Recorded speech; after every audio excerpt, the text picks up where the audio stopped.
a good night's sleep, why it is so important. We'll talk about that just ahead, especially for children.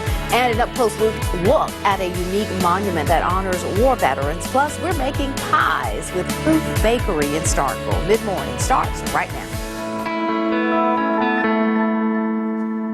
Good morning, everyone. I'm going to start with a question. How did you sleep last night? A good night's rest is important at any age, but it can especially be critical for school-age children. In addition to affecting their performance in school, poor sleep habits could contribute to ADHD symptoms. Our pediatrician, Dr. Keith Watson, is here to talk more about that. This morning, Dr. Watson, great to have you here. Thank you. Good How morning. did you sleep last night? I actually slept really good. It's my day off today. I slept great. This time of year, it's great for a good night's sleep. You get all cozy. So let's talk about children and sleep. It's critically important that we all sleep well for our health, but why is it so much more or as important for children? One, they're still growing. Their body metabolism, they're growing. They're growing in height, they're growing in weight. Their brain is developing. These little creatures are growing into big creatures. And those things require more sleep for children than we adults. They actually require, and I'm often surprised at the required amounts that young children need. It's like in excess of 10 hours, or around 10 hours, isn't it? For younger children, yes. Newborn infants sleep roughly 20 hours a day. They do. Out of 24. It's never at night, though. It's never, no, it's not. It's never at night. That 4 hours that they're awake is 2 to 6 in the morning. Absolutely. Children, school-age children, 6 to 12, so your younger children and your adolescents, require minimum 9 hours. 9 hours. And then your teenagers, for you teens that like to stay up late because you're big now, teenagers 13 to 17 require at least 8 hours.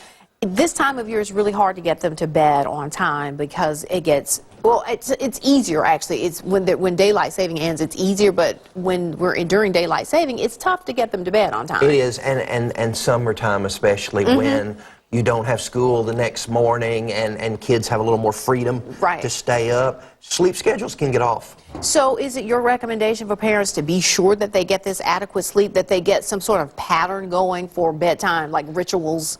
It's very important to have a bedtime routine, especially for children that may have difficulty sleeping. A routine allows them to go to sleep easier.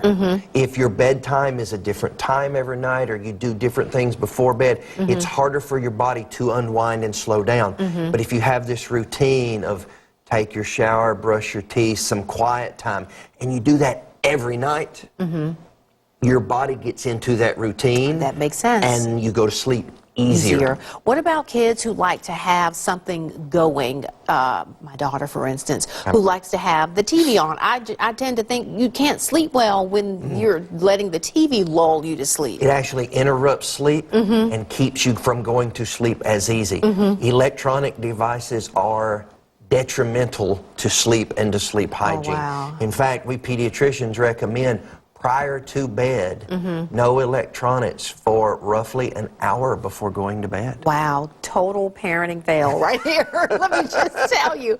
Well, let's talk a little bit about what you've read and what you're hearing about how this could affect children, or either who are suffering from ADHD or it contributing to the onset of it. Right, it can make ADHD symptoms worse, but it can almost be mistaken for ADHD. Children who do not get enough sleep, they did these studies, and it was very interesting to read that children who did not get enough sleep had a 50% increase in their inability to focus and complete work, to organize their thoughts, or to even have enough energy to want to do those things. So children who don't get enough sleep don't want to do homework, can't do homework, and have difficulties organizing their thoughts and completing it. And those are symptoms of ADHD. So if your child is experiencing problems in school and your teachers are saying, have you ever thought maybe your child may have ADHD because they're having these problems? Something you need to talk with your doctor about, because ADHD may be the problem. But it just may be they're not getting enough sleep. It may be something as simple as they're not getting enough sleep. Wow. And if you have ADHD and you don't get enough sleep, it makes your ADHD symptoms even worse. That makes a lot of sense. I mean, so it really is about establishing a routine and making sure that they get those required amounts of sleep. 6 to 12 years old, 10 hours a night. 9 to 10 hours per night, every night, in order to do the things that they should be able to do for schoolwork and daily activities. And admittedly, no one wakes up sort of perky most mornings, but if it takes you an hour to get it started, you probably didn't rest well last night. Exactly. All right. Good. Welcome back. It's a season of giving, and a church in Alabama says it's giving some families the debt-free gift. Andrew Donley has this story from Birmingham. According to online data, the average person spends about $10,000 a year on health care. 26% of those say they have problems paying those bills. During his college years, Elias Turner was one of those people. It was a challenge for us. Eventually, it was something we were able to grow out of and pay off. However, many people never can. They go to the hospital. It's oftentimes interfering with work, so you can't even earn the money to pay off the bills. And that's where St. Luke's Episcopal Church in Birmingham is stepping in.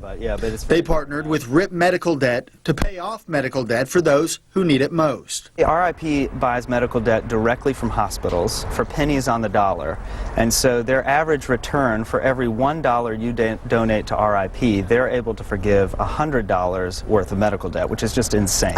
What's even more insane is the response St. Luke's saw from the community. First, they thought they would at least be able to cover Birmingham with more than $10,000 in donations. However, money kept pouring in, even after the 6-week deadline. When it's all said and done, yeah, we hope to have forgiven about $7.5 million plus of medical debt. That's enough to cover 14 counties across the state, giving families a life-changing gift this holiday season. Coming up, a monument stands high in the mountains. We'll have that story ahead on Mid-Morning.